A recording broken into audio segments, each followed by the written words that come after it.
प्रदेश की राजनीति में बीजेपी हाईकमान के एक मैसेज ने तमाम अटकलों की हवा निकाल दी।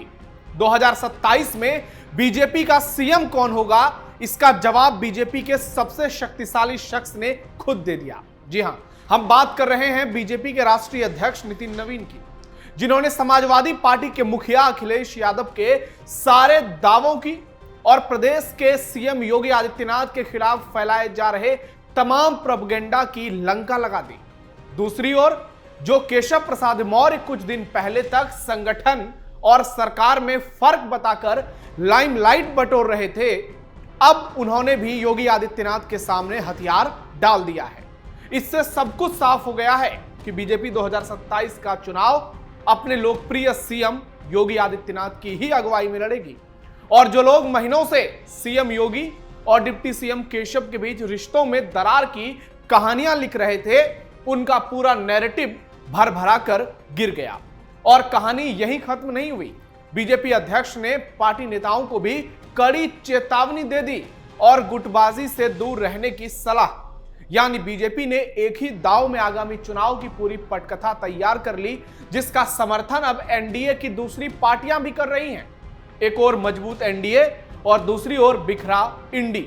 यूपी की लड़ाई में योगी आदित्यनाथ काफी आगे निकलते नजर आ रहे हैं। नमस्कार, थर्ड आई देख रहे हैं आप, मैं हूं नवेंदु और आज के इस वीडियो में आपको बताऊंगा कैसे नितिन नवीन के एक दौरे ने उत्तर प्रदेश की राजनीति को पूरी तरह से पलट कर रख दिया। नितिन नवीन की सबसे बड़ी घोषणा, योगी फिर बनेंगे उत्तर प्रदेश के मुख्यमंत्री। अखिलेश के सारे दावे एक झटके में फेल। एनडीए में मेल, विपक्ष का यूपी में खत्म खेल। बीजेपी अध्यक्ष नितिन नवीन ने साफ शब्दों में कह दिया कि यूपी में 2027 का चुनाव पार्टी योगी आदित्यनाथ के ही अगुवाई में लड़ेगी। नितिन नवीन ने खुले मन से कहा कि जमाना अब बदल गया है, ये दौर नरेंद्र मोदी और योगी आदित्यनाथ का है। हम समाज के हर वर्ग को लेकर चलने को तैयार हैं। हम समाज के हर वर्ग के साथ खड़े होने को तैयार हैं, क्योंकि हम भारत प्रथम के साथ काम करते हैं। मित्रों, कौन किस समाज से आता है इस बात की चिंता हम नहीं करते। हम इस देश बात की चिंता करते हैं कि वो भारत का मिट्टी का लाल है, हम उसको हमेशा आगे बढ़ाने का काम करते हैं, उसकी सुरक्षा, उसके विकास की चिंता करते हैं। इसलिए मित्रों, आने वाले समय में ये जो घड़ियाली आंसू बहाने वाले लोग हैं, ये हमें बांटने का प्रयास करेंगे। अंग्रेजों ने जो बांटने की राजनीति की थी, वही राजनीति कांग्रेस की ये वर्तमान टीम और अखिलेश यादव करते हैं। इनके अंदर डिवाइड एंड रूल की पॉलिसी है, पर वो समय बदल गया। अब ये समय नरेंद्र मोदी और योगी आदित्यनाथ का है, इसको कोई बांट नहीं सकता। इस बात का विश्वास मेरे कार्यकर्ताओं पर है मुझे मित्रों। इसलिए आइए हम सबको उत्तर प्रदेश को उत्तम प्रदेश बनाने के जो अपने सपने को साकार करना है, हमें 2047 का विकसित भारत बनाना है। और 2047 के विकसित भारत के सपने को कहीं ना कहीं कोई साकार करेगा तो हम यहां पर बैठा हुआ मेरा शक्ति केंद्र का कार्यकर्ता करेगा। 2047 का अगर विकसित भारत का सपना, 2047 का विकसित उत्तर प्रदेश का सपना पूरा करना है तो 2047 तक भाजपा को भी प्रचंड बहुमत से इसी प्रकार से लगातार विजयश्री दिलाते रहना होगा। मित्रों, नितिन नवीन ने एक तरफ योगी के नाम पर मुहर लगा दी तो दूसरी ओर यह भी ऐलान कर दिया कि इस बार साइकिल कबाड़ में चली जाएगी और उसका मरम्मत तक नहीं हो पाएगा। मैं आज आपके माध्यम से मित्रों ये आग्रह करने आया हूं, कांग्रेस तो मृत प्राय है, कांग्रेस तो समाप्त हो चुकी है, पर ये जो साइकिल वाली पार्टी है, इसका भी टायर पंचर करने का काम भारतीय जनता पार्टी का कार्यकर्ता करेगा। और इस बार तो साइकिल का कबाड़ में जाएगी मित्रों। इस बार साइकिल मरम्मत भी नहीं हो पाएगी, इस बार साइकिल पूरी तरह से कबाड़ में जाएगी। इसकी व्यवस्था शक्ति केंद्र का कार्यकर्ता करने को तैयार है मित्रों। बीजेपी में नितिन नवीन का कद आज कितना बड़ा है, यह पूरा देश जानता है। ऐसे में उनकी जुबान से इतनी बड़ी घोषणा ही यूपी के अगले सीएम चेहरे को लेकर सारे सस्पेंस पर पूर्ण विराम लगा देती है और उस बात को एक बार फिर सही साबित करती है। यूपी में यूपी प्लस योगी बराबर उपयोगी। नितिन नवीन के ऐलान के कुछ ही समय बाद डिप्टी सीएम केशव प्रसाद मौर्य ने भी यही बात दोहराते हुए कहा कि बीजेपी 2027 का चुनाव योगी आदित्यनाथ की अगुवाई में ही लड़ेगी। यानी पार्टी के दो बड़े नेताओं के एक जैसे बयान ने उन सभी अटकलों पर विराम लगा दिया जिसमें लगातार यह दावा किया जा रहा था कि पार्टी के भीतर नेतृत्व को लेकर खींचतान चल रही है। पिछले कई महीनों से विपक्ष और राजनीतिक एक्सपर्ट्स का एक वर्ग यह नैरेटिव सेट करने की कोशिश कर रहा था कि योगी और केशव, योगी और दिल्ली के बीच सब कुछ ठीक नहीं है। लेकिन अब खुद केशव प्रसाद मौर्य ने योगी के नेतृत्व पर खुलकर भरोसा जताकर सारी चर्चाओं को खत्म कर दिया।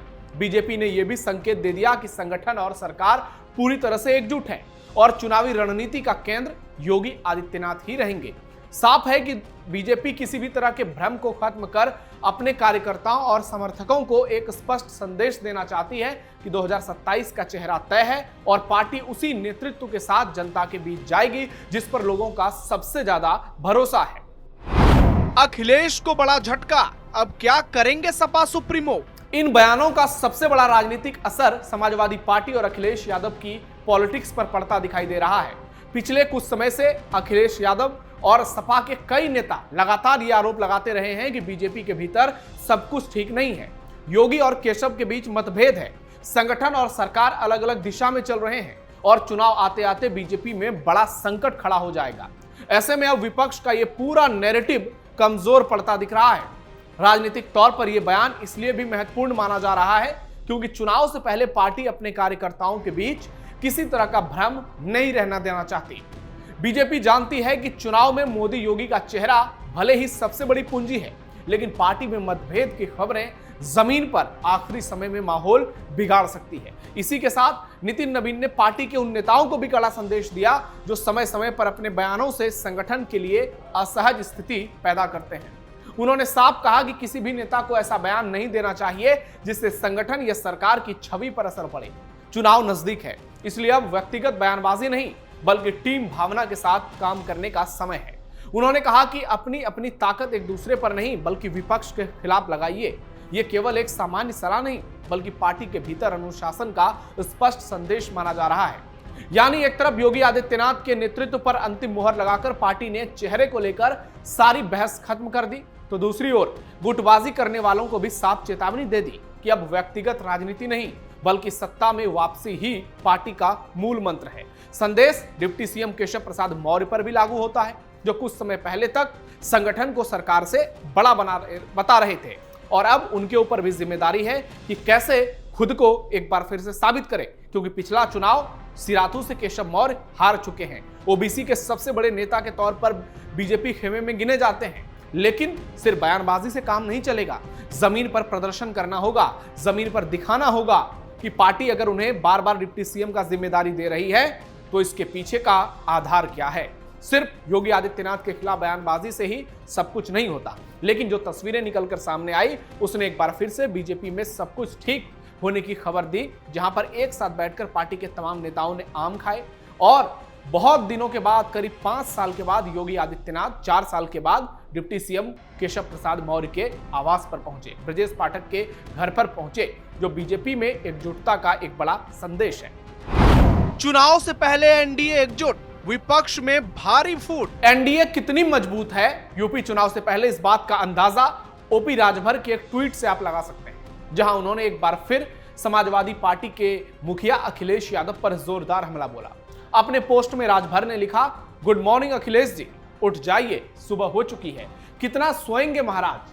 अच्छा सुनिए, आज मैंने सपने में देखा कि आप चुनाव तक आराम की मुद्रा में ही रहने वाले हैं, यानी ऐसे ही सोए रहेंगे। सपने से याद आया कि दादरी की फ्लॉप रैली के बाद आपको समझ आ गया है कि आपकी जमीन अब खोखली हो रही है, इसलिए कोई रैली नहीं कर रहे, आपको ही खासम खास लोग बता रहे हैं। उस रैली का हश्र देखकर आप अब कोई दूसरी रैली की हिम्मत जुटा तक नहीं पा रहे, आप निराश और हताश हो चुके हैं। उठ जाइए महाराज, हम तो आपके मित्र हैं, मित्रता की वजह से आपकी चिंता रहती है मुझे। सिर्फ यादव और मियां भाई के वोट से काम नहीं चलेगा, ना ट्विटर एसीपीसी काम करेगा, इसलिए उठ जाइए मुसाफिर, भोर भयो। ये बड़ा हमला बोला ओम प्रकाश राजभर ने और साफ संदेश दे दिया कि एनडीए एकजुट है। आपको बता दें कि 2022 यूपी विधानसभा चुनाव में ओपी राजभर और अखिलेश यादव ने गठबंधन के तहत चुनाव लड़ा था। चुनाव में हार के बाद दोनों के बीच खटास आ गई। इसके बाद राजभर एनडीए का हिस्सा बन गए, बाद में उनको यूपी सरकार में मंत्री भी बनाया गया। तब से ओपी राजभर अखिलेश यादव पर आए दिन हमले करते हैं। वही विपक्षी खेमा अब तक गठबंधन तय नहीं कर पाया है। सपा कांग्रेस के बीच अब तक सीटों को लेकर कोई बातचीत नहीं हुई है, अपने अपने दावे हो रहे हैं, एक दूसरे पर आरोप प्रत्यारोप होते जा रहे हैं। यानी इतना तो तय है कि आने वाले समय में एनडीए की चुनौती आसान नजर आएगी और दूसरी तरफ इंडी बिखरा नजर आ रहा है, जिसके लिए आने वाला समय चुनौतियों से भरा होगा। आपकी राय क्या है, आपको क्या लगता है, कमेंट बॉक्स में जरूर बताइए। हमारे वीडियो को लाइक शेयर कीजिए। फिलहाल के लिए थर्ड आई में इतना ही। धन्यवाद।